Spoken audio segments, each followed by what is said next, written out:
ओम शांति। ओम शांति। तो आज हम बात कर रहे हैं 2 जुलाई 2025 की मुरली पर, और इसका शीर्षक है दैवीय राजधानी की स्थापना और रूहानी सेना। जी। शुरुआत ही देखिए कितनी शक्तिशाली।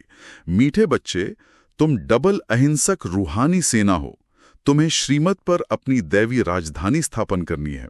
बिल्कुल, डबल अहिंसक। और फिर इसमें एक सवाल भी है कि ये रूहानी सेवाधारी बच्चे सबको क्या चेतावनी देते हैं? जवाब है कि भाई ये वही महाभारत का समय है। अब ये पुरानी दुनिया जानी है, विनाश होना है, और बाप नई दुनिया बना रहे हैं। हाँ, विनाश के बाद जय जयकार, सबको बाप का परिचय मिले, इस पर सोचना है। ये जो रूहानी सेना वाली बात है ना, ये मुझे थोड़ी सोचने पर मजबूर करती है। सेना पर डबल अहिंसक। हाँ, ये समझना जरूरी है। और फिर दैवी राजधानी बिना लड़ाई झगड़े के, ये कैसे? आइए इस पर थोड़ी बात करें। जरूर।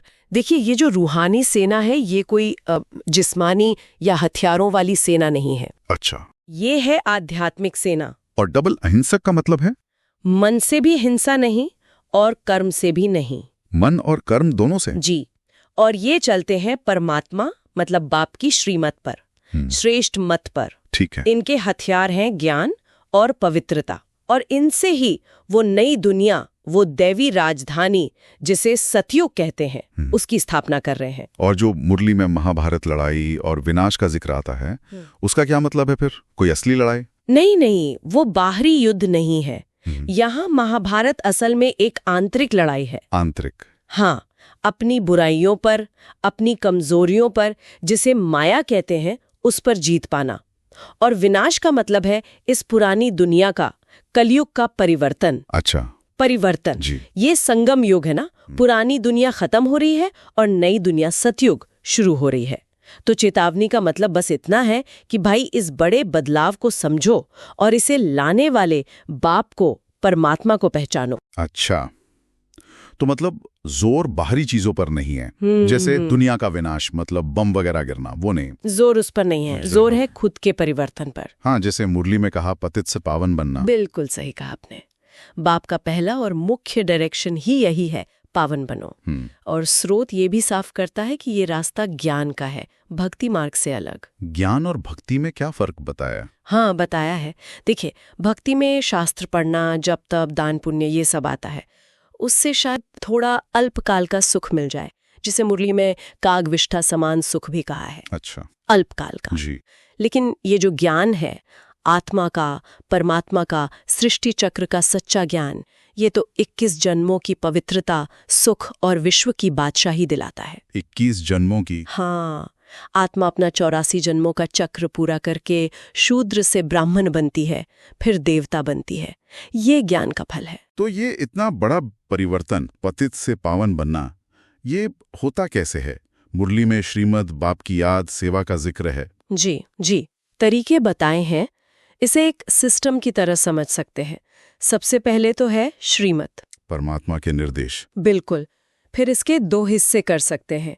एक है अंदर की साधना। अंदर की मतलब याद, खुद को आत्मा समझकर बाप को, परमात्मा को लगातार याद करना, और अपनी संकल्प शक्ति पर काम करना, मतलब अपने विचारों को कंट्रोल करना। ठीक है, याद और संकल्प शक्ति। और दूसरा हिस्सा? दूसरा हिस्सा है कर्म और व्यवहार। इसमें आती है सेवा, मतलब ये ज्ञान दूसरों को देना, बाप का परिचय देना, ज्ञानदान करना। हाँ। फिर धारणा, बुरी बातें न सुनना, न बोलना, hear no evil, talk no evil.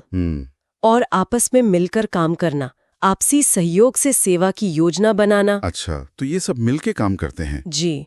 और इन सब का लक्ष्य एक ही है, कामजीत, जगत जीत बनना, मतलब अपनी सारी हद की इच्छाओं और आकर्षणों पर जीत पाना। तो अगर हम संक्षेप में देखें तो ये मुरली बता रही है कि एक रूहानी अहिंसक सेना है जो परमात्मा की श्रीमत पर चलकर एक दैवी राज्य बना रही है। बिल्कुल। और ये सब इस संगम युग में हो रहा है, जो परिवर्तन का समय है। पुरानी दुनिया बदल रही है, नई बन रही है। और इसका फाउंडेशन है बाप की याद और पावन बनना। एकदम सही। और देखिए, धारणा के लिए मुख्य सार में भी यही बात है। श्रीमत पर तन मन धन से सेवा करनी है, फुर्सत का बहाना नहीं। हाँ, बहानेबाजी नहीं। और ज्ञान की मीठी बातें सुननी है, सुनानी है, बुराई से बचना है। इस मुरली का वरदान भी इसी से जुड़ा है ना? हद की सर्व कामनाओं पर जीत प्राप्त करने वाले कामजीत जगत जीत भव। जी हाँ, और स्लोगन भी बहुत गहरा है। दिल की महसूसता से दिलाराम बाप की आशीर्वाद लेने के अधिकारी बनो। दिल की महसूसता। हाँ, दिल से।